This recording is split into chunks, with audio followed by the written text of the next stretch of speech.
নমস্কার বন্ধুরা, এই মুহূর্তের সবথেকে বড় খবর। আগামী 7ই সেপ্টেম্বর হতে চলেছে পূর্ণগ্রাস চন্দ্রগ্রহণ। একই দিনে পূর্ণিমা থাকায় বিজ্ঞানীরা এর নাম দিয়েছে হারভেস্ট মুন।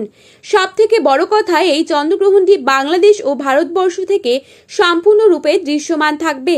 তাই পূর্ণগ্রাস চন্দ্রগ্রহণের সঠিক এবং নির্ভুল সময়সূচি জানতে হলে অবশ্যই আমাদের চ্যানেলটিকে সাবস্ক্রাইব করে ভিডিওটিকে শেষ পর্যন্ত মনোযোগ সহকারে দেখবেন। জ্যোতিষশাস্ত্র মতে চন্দ্রগ্রহণের প্রভাব মানুষের মধ্যে পড়তে দেখা যায়। চন্দ্রগ্রহণ কারো জীবনে শুভ এবং কারো জীবনে অশুভ প্রভাব নিয়ে আসে। তাই চন্দ্রগ্রহণের খারাপ প্রভাব থেকে নিজেকে মুক্ত রাখতে হলে বিশেষ কিছু কাজ এড়িয়ে যাবার পরামর্শ দিচ্ছেন বিজ্ঞানীরা। চন্দ্রগ্রহণের সময় কখনোই বিবাহ রিলেটেড কোনো শুভ কাজ করা একদমই উচিত নয়।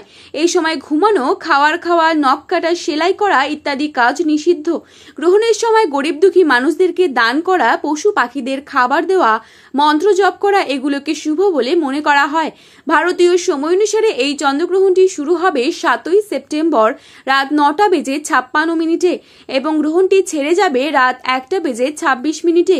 পূর্ণগ্রাস চন্দ্রগ্রহণ হবে রাত 11:01। পূর্ণগ্রাস চন্দ্রগ্রহণের মোট সময়কাল 3 ঘন্টা 30 মিনিট। বাংলাদেশের সময় অনুসারে এই চন্দ্রগ্রহণটি শুরু হবে 7ই সেপ্টেম্বর রাত 10:26 এবং সেই রাতেই 1:56 গ্রহণটি সমাপ্ত হবে। চন্দ্রগ্রহণের সময় গর্ভবতী মহিলাদেরকে কিছু বিধিনিষেধ পালন করতে হবে, যেমন শাক কাটা, মাছ কাটা, নখ কাটা এসব এড়িয়ে যেতে হবে। এছাড়া ধারালো কোনো বস্তু একদমই স্পর্শ করা উচিত নয়।